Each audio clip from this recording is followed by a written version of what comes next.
بسم اللہ الرحمن الرحیم۔ السلام علیکم۔ محترم والدین متوجہ ہوں، ٹارزن آدھا ننگا رہتا ہے، سنڈریلا آدھی رات کو گھر آتی ہے، پنوکیو ہر وقت جھوٹ بولتا ہے، الادین چوروں کا بادشاہ ہے، بیٹمین 200 میل پر گھنٹہ ڈرائیو کرتا ہے، رومیو اور جولیٹ محبت میں خودکشی کر لیتے ہیں، ہیری پوٹر جادو کا استعمال کرتا ہے، مکی اور منی محض دوستی سے بہت آگے ہیں،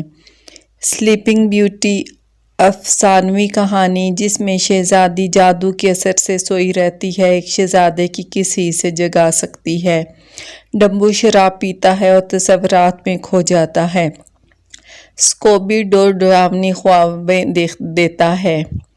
اور سنو وائٹ 7 اشخاص کے ساتھ رہتی ہے، تو ہمیں حیران نہیں ہونا چاہیے کہ بچے بدتمیزی کرتے ہیں۔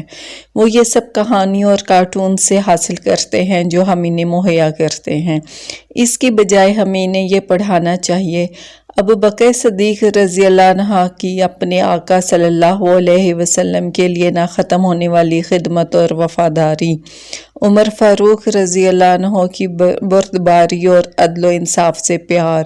عثمان غنی رضی اللہ عنہ کا شرم و حیا کا معیار، علی رضی اللہ عنہ کی ہمت اور حوصلہ دکھائیں، خالد بن ولید رضی اللہ عنہ کی برائی سے لڑنے کی خواہش، فاطمہ رضی اللہ عنہ کا اپنے والد کے لیے پیار اور ادب، صلاح الدین ایوبی رحمۃ اللہ علیہ کی وعدہ کی ہوئی جگہ کے لیے فتح،